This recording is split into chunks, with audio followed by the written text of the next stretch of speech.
in Nealville. We thank you all for tuning in and subscribing. This week, of course, is 4th of July weekend. So I'm going to be videoing and doing some of my sides. I'm going to start today with the collard greens. I have the chicken bouillon, and I have the powder mix. I have the black pepper. I have crushed red pepper. I have minced garlic. I have onion. I have 2 different types of meat. This meat right here is smoked joel, and this one over here is country bacon. I don't always use the same meat. It just depends on what I'm feeling. Sometimes I use smoked turkey, and I basically use the same recipe for collard greens, turnip greens. Sometimes I mix them, but on today, this is the ingredients that we'll be using. We're going to get these greens cut up, washed, picked, all of that. So stay tuned. We'll be right back. So we are back, you all, and I want to show you real quick how I pick my greens. What I do, I have 2 bags. And the reason why I have 2 bags is because I'm picking a lot of greens. I have 13 bushes or bundles of these greens. To make it quick for when I get ready to wash them, what I do is I get me 2 bags. I got 1 for what I'm throwing away and 1 for what I'm keeping. And I wanted to show you how I pick my greens really quick. And what you want to do, you just go up the side, tear off that big part, do the same thing. And you may pick your greens different, honey. It's your house, your kitchen. Do what you want. But this is how I do mine. So I wanted to show you all that really quick. Just go up to the side because you don't want that big old stem in your collard greens. And so we continue to just go up the side, tear that off, and keep it moving. And I have 13 bunches of these. We're going to get all those picked. And I'll come back and show you how I clean all these greens at once. Stay tuned. Okay, guys, we are back. I just want to show you real quick the procedure that I go through to clean my greens. I give them a water bath. And I know that there are people that will take 1 leaf and just wash it like that and rinse it. That's fine when you're not doing a lot of greens. But when you're doing a lot of greens, for me, it's easier to give them a water bath. And while they're in the water, to agitate them to remove the sand. Now, what I found out the difference concerning collard greens and turnip greens is a lot of times collard greens is not as sandy as turnip greens. So most of the time, collard greens, I'll give them 2 good water baths like this. Greens, there are times when they were so sandy, turnip greens, that I would have to give them like 4 water baths. But this is basically, guys, what I do. I put the greens in water, and I know a lot of people also, they'll add salt to the water. And I guess I actually grew up with, my family putting salt in the water. But for me, it really just doesn't make a difference, whether you add salt or don't add salt. So this is pretty much how I clean all of my greens. And you continue to agitate the water after you let them sit about 5 minutes so the sand can fall to the bottom. You take it out. You look at your water. If you need to do it again, then do it again. I never just wash greens. Even if I don't see sand anymore, I never just wash greens one time. I always make sure that they at least get 2 washes. And so basically, guys, this is basically how I clean my greens. So after I get all my greens clean, we'll be back and I'll show you the cooking process and how I start that. All right, guys, I wanted to show you all real quick the water after I removed the collard greens out of the water. If you notice, like I said, there was not a lot of sand on these collard greens. However, when you're doing turnip greens, it seems like it's a whole lot more sand and even insects that are on your greens. However, even with the water looking like this, I still want to give it a second bath in the water to make sure that there is no sand, just to be sure. And after that, after we get all our greens clean, like I said, we'll show you the cooking process and how we do things at NEALVILLE, so stay tuned. All right, y'all, come on in, honey, so you can see this magic that is getting ready to happen. So I have my large pot. I cannot remember how many quarts this is. I'll figure it out and I'll put it in my description box. However, I put in here about 12 cups of water. I like to start out with boiling everything that I'm getting ready to season my greens with first before I put my greens in.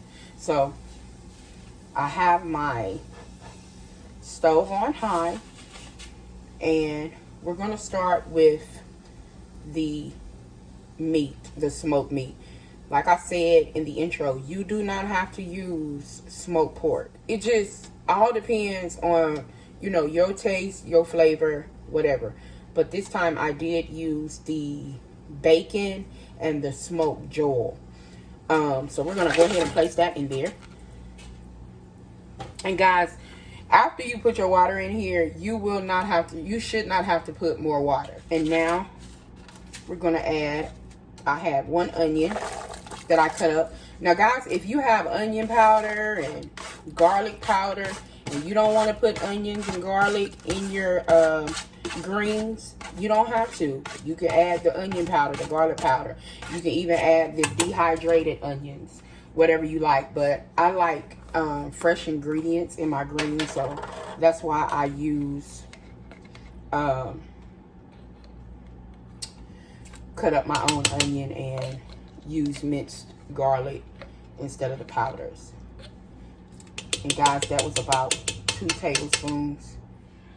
All right, next we have some crushed red pepper. Of course, this is optional. I don't put this crushed red pepper in here to make my greens extremely hot, but it'll just be like a little in the back of your throat. So about a teaspoon of crushed red pepper, nothing serious. I'm gonna put our black pepper in here. It's about a teaspoon. And you guys, also, if you have chicken bouillon, or you can use the powdered chicken bouillon, I'm going to put, it's supposed to be 1 teaspoon for every cup. I have about 12 cups in here. So I'm just going to put 2 tablespoons.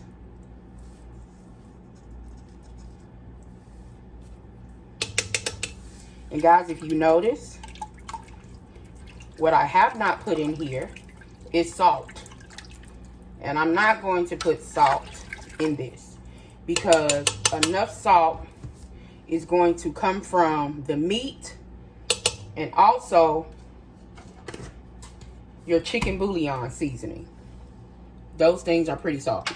We want to get this pot boiling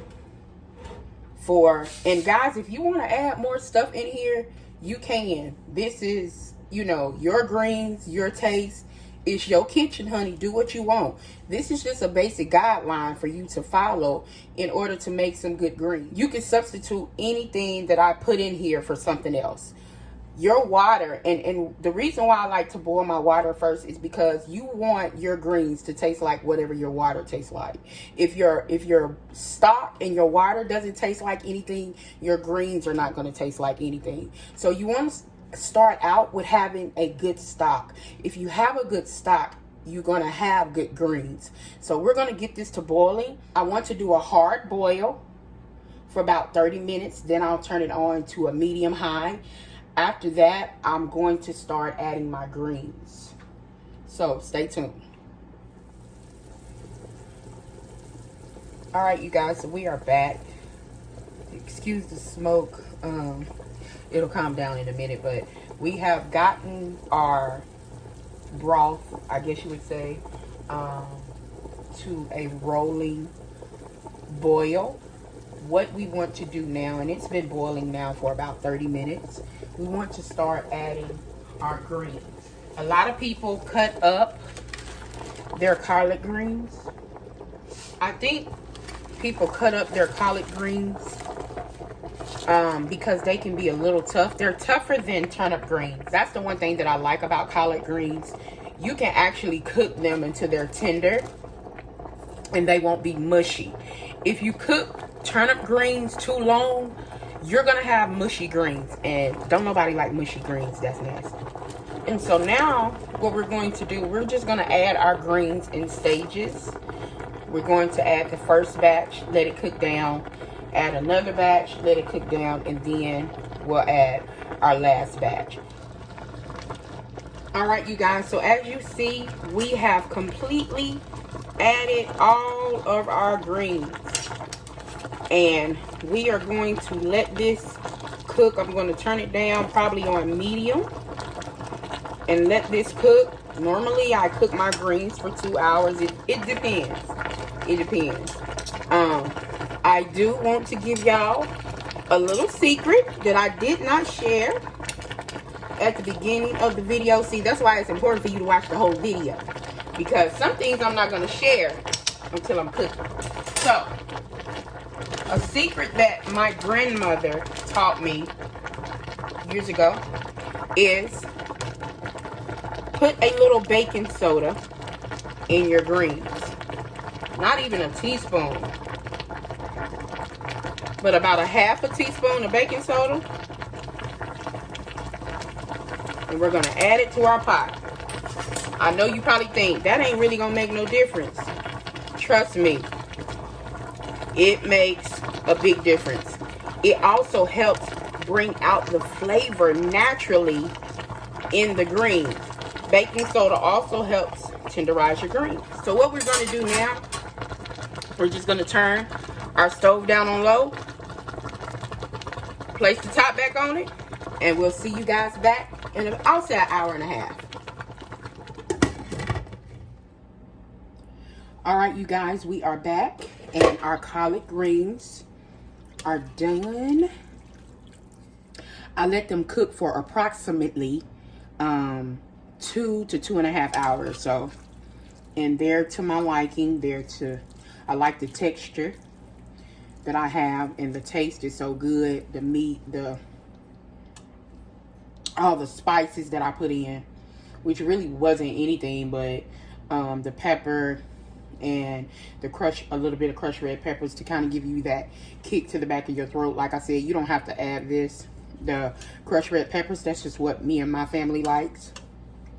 I hope that you enjoyed this video. I hope you share some of my videos, subscribe, hit the notification, all of that. We need you to do all of that because we are trying to really get subscribers for Welcome to NEALVILLE. And I also want to tell you thank you for being a subscriber. Thank you for subscribing to my channel. I appreciate you all. You all have been so encouraging to us. We want to tell you also to have a happy 4th of July. Be safe, enjoy family, cover your face in large crowds, whatever you need to do to keep yourself here on earth, honey. Be blessed and have a nice 4th of July weekend.